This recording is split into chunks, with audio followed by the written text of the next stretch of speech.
Assalamualaikum sahabat ruang belajar, apa kabar semuanya? Semoga sehat selalu. Ketemu lagi dengan saya Eko Prastyo, selamat datang di channel Ruang Belajar. Buat kamu yang hari ini sedang berjuang untuk menjadi sukses, maka belajarlah untuk berpikir besar. Mungkin kalian bertanya, apa sih belajar berpikir besar itu? Pada video kali ini, saya akan membahas 4 cara untuk berpikir besar dan kenapa berpikir besar itu penting. Jadi simak terus video ini sampai selesai ya.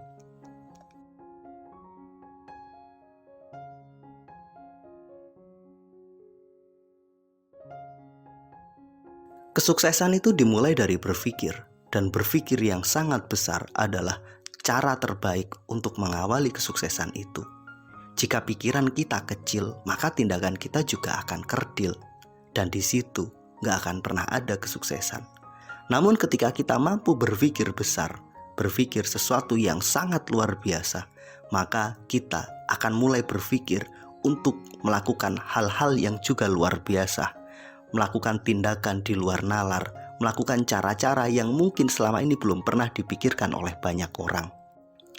Berpikir besar bukanlah sekedar berhayal, namun berpikir besar adalah berpikir melampaui realita hari ini, melampaui kapasitas diri kita, melampaui cara berpikir kebanyakan orang. Berpikir besar adalah berpikir imajinatif yang sangat visioner, yang terstruktur namun dapat dipertanggungjawabkan. Untuk mampu mewujudkan cara berpikir yang seperti itu, kita butuh melatih diri kita.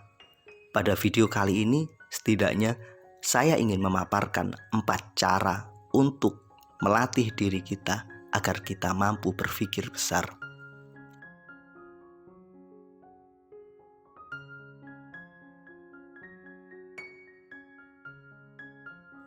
Sebelum kita berpikir tentang sesuatu yang sangat visioner, tentang sesuatu yang sangat melampaui realitas diri kita, ada kalanya berpikir besar kita mulai dengan berpikir objektif terhadap diri sendiri. Sebagai makhluk Tuhan, kita wajib mengenali diri kita, karena ini modal kita. Anda bermimpi besar tanpa mengenali diri sendiri, itu omong kosong. Mungkin yang Anda impikan adalah impian orang lain, bukan impian diri Anda. Maka mengenali diri sendiri adalah pondasi dasar, pondasi utama untuk membangun berpikir besar. Objektif terhadap diri sendiri dimulai dengan mengenali siapa diri kita sebenarnya, apa kelebihan kita dan apa kekurangan kita, apa potensi terbaik kita dan apa ancaman yang punya potensi menghasilkan kegagalan untuk diri kita. Pengenalan yang baik dan objektif terhadap diri sendiri ini membuat kita mampu melangkah dengan lebih bijak. Ketika kita telah melangkah, kita akan benar-benar tahu ini potensi kita dan ini sesuatu yang menghambat kita. Atas apa yang menjadi potensi terbaik kita, maka kita akan dapat menggunakannya semaksimal mungkin. Atas apa yang menjadi potensi penghambat kita, kelemahan kita dapat menyikapinya dengan lebih bijak. Maka belajarlah mengenal diri sendiri dengan lebih objektif. Ini adalah langkah awal untuk berpikir besar. Ini adalah langkah awal untuk menggapai kesuksesan. Mengenali diri sendiri dengan objektif, dengan semua kelebihan dan kekurangan kita. Ini adalah pondasi dari proses berpikir besar.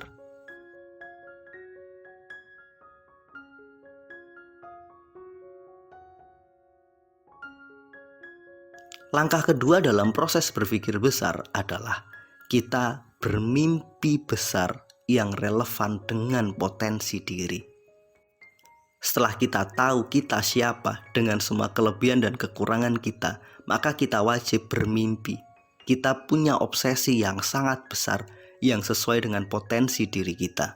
Bermimpi saja nggak cukup, terlebih jika mimpi itu nggak relevan, nggak sesuai dengan potensi diri kita. Itu adalah omong kosong.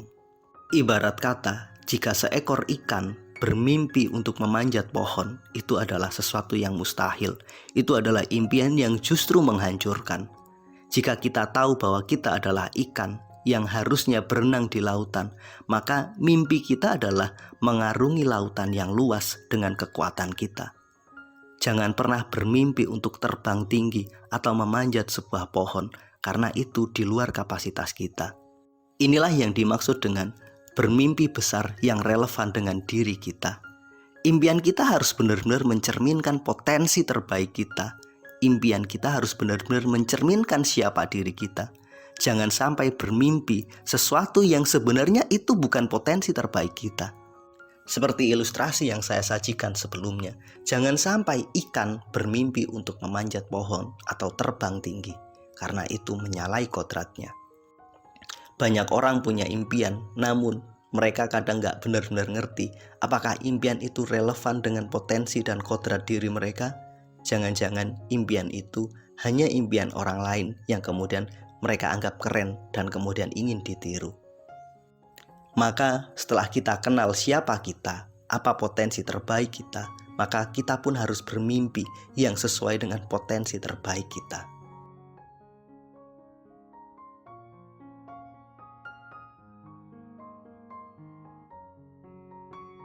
Langkah ketiga, jika kita ingin berpikir besar adalah berpikirlah melampaui realita. Apapun realita yang Anda temui hari ini, maka jadikan itu sebagai pijakan. Berpikirlah melampauinya, jangan terjebak pada realita yang ada di depan Anda. Berpikir melampaui realita adalah berpikir imajinatif yang logis.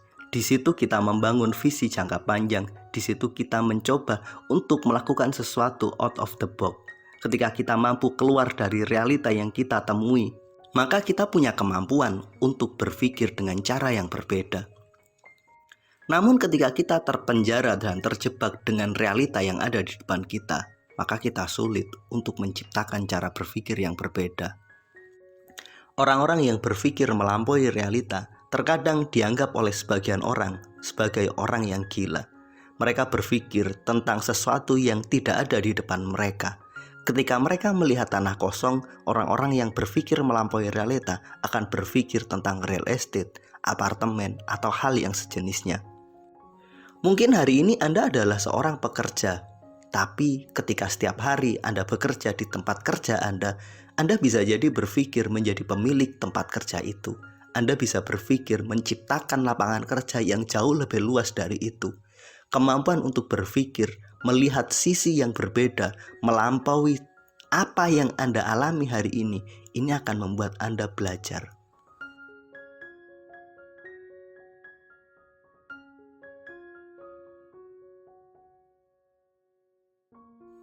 Langkah keempat dalam proses berpikir besar adalah mulailah semua dengan pertanyaan.